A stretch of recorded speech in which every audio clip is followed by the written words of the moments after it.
সময় কারো জন্য অপেক্ষা করে না। মানব জীবনে সময়ের গুরুত্ব অপরিসীম, কারণ মানুষের জীবনে সময় খুবই সীমিত। তাই এই সময়কে সঠিকভাবে ব্যয় করতে হবে। পৃথিবীর বিখ্যাত মানুষেরা সময় নিয়ে নিজেদের কিছু মতামত ব্যক্ত করেছে। আজ এই ভিডিওতে সেই বিখ্যাত মানুষদের সময় নিয়ে বলা কিছু উক্তি তুলে ধরলাম। যার হাতে কিছুই নেই তার হাতেও সময় আছে, এটাই আসলে সবচেয়ে বড় সম্পদ। আমরা যদি সময়ের যত্ন নিই, তবে সময় আমাদের জীবনের যত্ন নেবে। আগে নষ্ট করার সময়ের জন্য এখন আফসোস করলে এখনকার সময়ও নষ্ট হবে। সময়ই সত্যিকারের মূল্য দাও। প্রতিটি মুহূর্তকে দখল করো, উপভোগ করো, আলস্য করো না।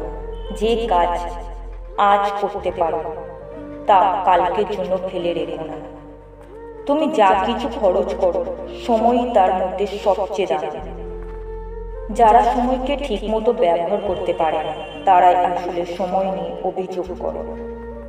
আমার সময় নেই হলো, আমি করতে চাই না, কথাটা একটু ঘুরিয়ে বলা। বেশিরভাগ মানুষ সমস্যা নিয়ে অভিযোগ করে, বেশি সময় নষ্ট করে, যা সত্যিকারের কাজে লাগালে সমস্যার সমাধান হয়ে যেত। যে সময় হারিয়ে গেছে তাকে ফিরিয়ে আনা অসম্ভব, কিন্তু তুমি চাইলে যে সময় সামনে আসছে তাকে সুন্দর করতে পারো। সময়ের অভাব কোনো সমস্যা নয়, আসল সমস্যা হলো সদিচ্ছার অভাব। প্রতিটি মানুষের দিনই 24 ঘন্টা। কোনো কিছুর জন্য তোমার হাতে যথেষ্ট সময় থাকবে না। যদি কোনো কিছু তোমার কাছে গুরুত্বপূর্ণ হয়, তবে অন্য জিনিস করা বাদ দিয়ে সময় বের করে নাও। সাধারণ মানুষ সময়ের চলে যাওয়াকে তেমন গুরুত্ব দেয় না, বুদ্ধিমান মানুষ এর সাথে ছুটতে চায়। যে লোক জীবনের একটি ঘন্টা নষ্ট করার সাহস করে, সে আসলে জীবনের মূল্য এখনো বোঝেনি। সব সময় ব্যস্ত থাকাই শেষ কথা নয়। পিঁপড়েরাও সারাদিন ব্যস্ত থাকে। এমন কিছুর পেছনে সময় দাও যা আসলে কাজে লাগে। এক সময়ে অনেক কাজ করা বোকামি। 2 হাত ব্যবহার করে একসাথে অনেক ফল পানিতে ধুতে গেলে কিছু ফল হাত থেকে ফসকে বেরিয়ে যায়। যদি তোমরা সময়ের সত্যিকারের সদ্ব্যবহার করতে চাও, তবে কোন জিনিসটা তোমার কাছে সবচেয়ে জরুরি তা খুঁজে বের করো। তারপর পুরোটা সময় সেটার পিছনে ব্যয় করো। দেওয়ালের দিকে তাকিয়ে সময় নষ্ট করো না, সেখানে একা একা দরজা জড়মাবে না। ও পাশে যেতে চাইলে দরজা বানাতে শুরু করো। আমরা যদি সময়ের যত্ন নিই, তবে সময় আমাদের জীবনের যত্ন নেবে।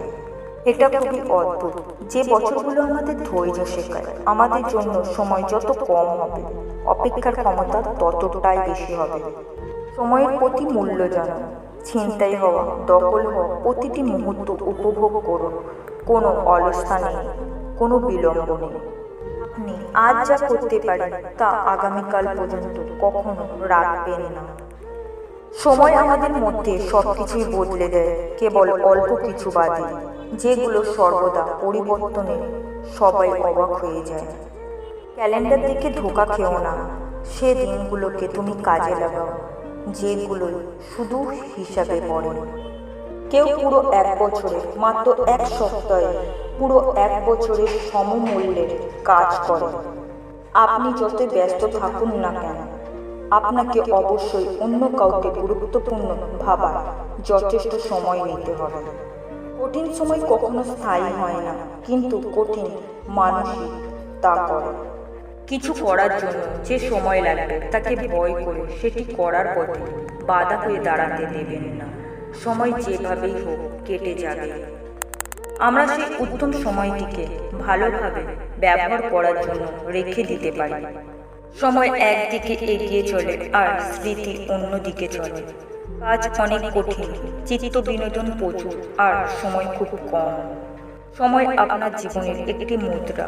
এটি আপনার জন্য একটি মাত্র মুদ্রা, এবং এটি কিভাবে ব্যয় হবে তা কেবলমাত্র আপনি নির্ধারণ করতে পারেন। সতর্ক থাকুন যাতে অন্য কেউ আপনার জন্য এটি ব্যয় না করে। সময় ব্যয়ের মধ্যে কোনো রহস্য নেই, রহস্য আছে এর বিনিয়োগের মধ্যে। আপনি যে সময়টি উপভোগ করেন তা নষ্ট করার সময় হিসেবে ধরা হয় না। তুমি দেরি করতে পারো, কিন্তু সময় করবে না। আপনি সকল মানুষকে বোকা বানাতে পারবেন, কিছু সময় এবং কিছু লোককে সর্বদাই। তবে আপনি সব সময় সকল মানুষকে বোকা বানাতে পারবেন না। গড়িমসি হচ্ছে সময় চোর। সময় হচ্ছে একজন মানুষের ব্যয় করা সবচাইতে মূল্যবান জিনিস। আবার যতক্ষণ না আপনি আপনার সময়কে মূল্য দিচ্ছেন, ততক্ষণ আপনি তা দিয়ে কিছুই করতে পারবেন না।